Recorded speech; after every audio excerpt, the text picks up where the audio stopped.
इसका नाम है मेरा कुछ सामान और रिदा।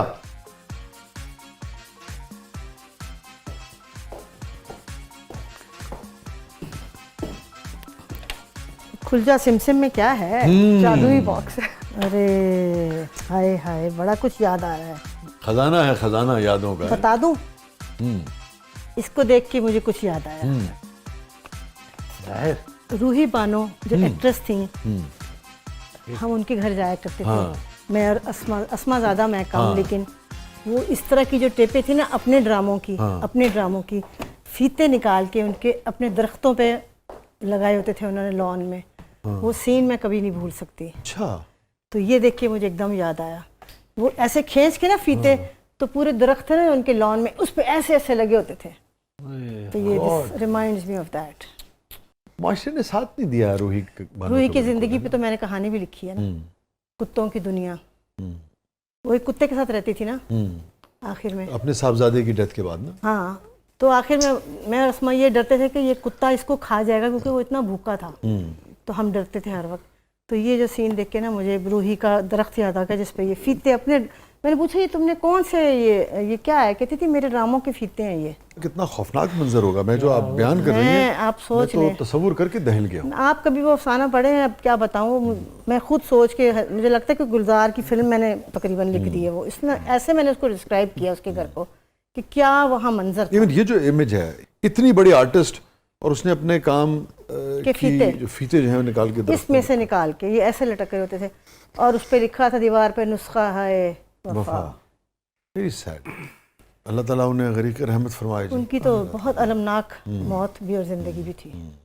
रूही बानो की मौत जो है ना इस मुल्क में, वो आर्ट की मौत थी, है ना।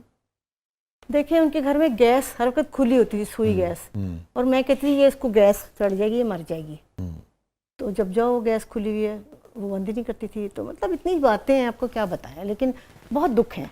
तो मैं ये नहीं कह रही कि हर बंदा दुख से ना ताकतवर होता है। वो बेचारी नहीं सह सकी ना दुख। She lost her mind. ये फरमाइए कि आपका और अस्मा का बहुत ताल्लुक था। मुझे अस्मा ने भी बताया था जाते थे। वक्त तो इतना नहीं है, वक्त की तंगी की मजबूरी है। बुनियादी वजह क्या बनी थी? इतनी बड़ी आर्टिस्ट, ठीक है इब्तिदा में टेलीविज़न का मुआवजा बहुत नहीं होता था, फिल्म में वो बहुत ज़्यादा उस तरह से जो टेलीविज़न में उनका मकाम था वो फिल्म में नहीं हो सका। मगर ये क्या हुआ बीच में? जहाँ तक मैंने उनकी ज़िंदगी की स्टडी की है, क्योंकि ज़ाहिर है मैं अदाकारी में तो नहीं थी, लेकिन जो मैंने सुना इधर उधर से ये वो मुझे पता लगा अस्मा के थ्रू भी और पहले भी। उनकी माँ बड़ी जाबिर और सख्त थी, क्योंकि ये बताया करती है बुशरा भी कि वो मुआवजा नहीं लाती थी तो वो उसको घर में नहीं घुसने देती थी माँ। सारी सारी रात वो लड़की बाहर बैठी रहती थी, चाहे बारिश हो तूफान हो। तो जब कोई माँ इतना जबर करे, और माँ भी सिंगल मदर थी ज़ाहिर है, तो आपको पता है मुआशी मजबूरियाँ होती हैं, तो वो लड़की पे मेरा ख्याल है बहुत असर हुआ। लेकिन एक आखिरी बात रूही के हवाले से ये कहूँगी कि मैंने उसके साथ पढ़ा हुआ है कॉलेज में, हम पढ़ते थे इकट्ठे।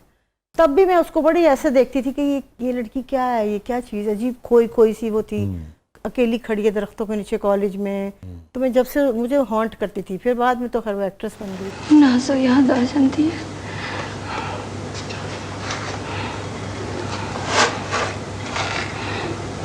ਉਹਦੀ अपनी कड़ी ते यारा तो खलोती हुई सी ते लोकां तो वक्त पुछदी रहंदी हुंदी सी। मुख्तलिफ थी वो। हाँ, मुख्तलिफ, ना भुलाने वाली।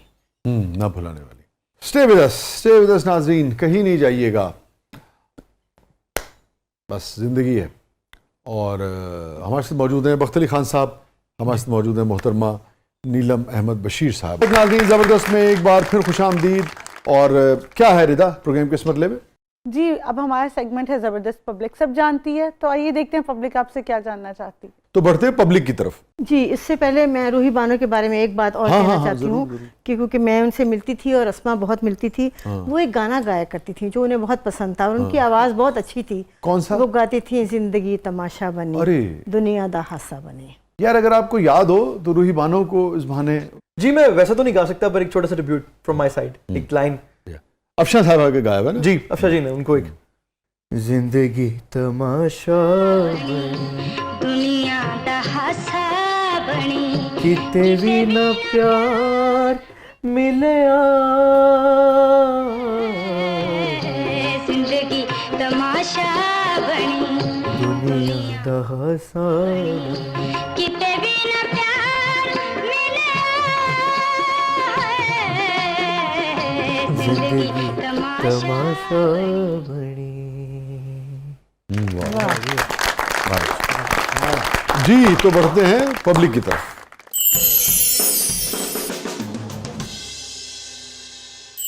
नीलम मैडम अस्मा साहिबा जब शाह साहब के प्रोग्राम में आई थी तो इन्होंने दिल से बातें की थी, तो क्या आपने इनसे कहा था हाय नहीं अस्मा सारियां गल्लां दसन वालियां नहीं हुंदियां? हाँ, मैंने मजाक उड़ाया था, मैंने कहा तू तो सारा कुछ ही ये सब बोलते कुछ ना फोल कह के आ रही है, अब तो कुछ रह नहीं गया बाकी।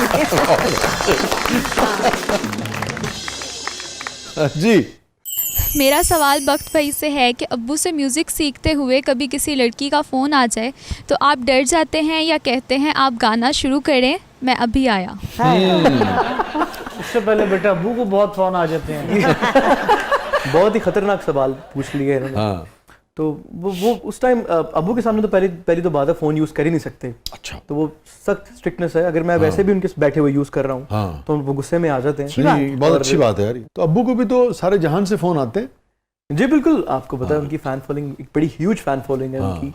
तो डैडी को भी आते हैं बट बस आते ही उनको बेचारा क्या कहेगा।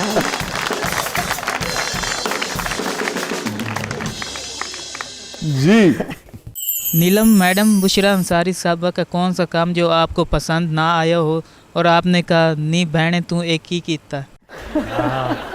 पसंद कई दफ़ा नहीं आता, ये ड्रामे जो होते हैं आजकल सास बहू वाले, पर मैं उसको कुछ कहती इसलिए नहीं हूँ, मुझे पता है कि वो उनका तो ये रोज़गार है, तो लेकिन ये कि वो भी खुद भी तंग कहती है कि क्या है ये फजूल से ड्रामों में मैं काम कर रही हूँ, लेकिन ये कि काम तो काम होता है, करना तो पड़ता ही है। आप तीनों में खाना सबसे अच्छा कौन बनाता है? जब पकाना पड़े सारे पका ही लेते हैं।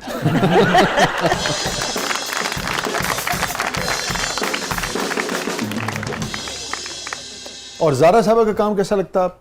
वो जो था क्या नाम है, वो नहीं हुआ था अभी थोड़े दिन पहले वो लड़की, गर्ल क्या नाम हाँ था गर्ल उसका? वाला, गर्ल वाला स्टैंड अप गर्ल। हाँ, I like stand up girl, अच्छा लगा था वो आपको अच्छा लगा? हाँ, वो डिफरेंट था ना जरा, बहुत डिफरेंट था। उन्होंने किया भी बहुत अच्छा। मुझे ऑफ बीट चीजें अच्छी लगती हैं, आम चीजें नहीं मुझे अच्छी। ज़ारा ने किया भी बहुत अच्छा था, Very she is fine very good, artist, बहुत सारी, बहुत अच्छी आर्टिस्ट है। बहुत अच्छी है। ये जो दोनों खालाएं अब हैं, उससे पहले सुम्बल भी थी जब हयात, तो तीनों खालाओं में से सबसे ज्यादा किसके साथ दोस्ती है ज़ारा की? देखिए, ज्योग्राफी बड़ी इंपॉर्टेंट है, वो कराची में रहती है। हाँ। जब वो लाहौर में रहती थी तो मैं बहुत ज़्यादा मिलती थी, तो मेरे साथ थी, बचपन मेरे साथ गुजरा, लेकिन अब वो चूंकि कराची में रहती है तो बुशरा से ज़्यादा मिलती है। अच्छा, तो डिपेंड्स ना। हाँ, लाज़मी बात है, लेकिन ठीक है। वैसे सबकी आपस में बहुत प्यार मोहब्बत है। ज़ारा के हवाले से कोई बात अगर आपको याद आती हो तो शेयर करें हमसे। अब ज़ाहिर बचपन गुजरा है, अब मैं बता दूं, वो फिर कहेगी खौला अपनी मेरी बात।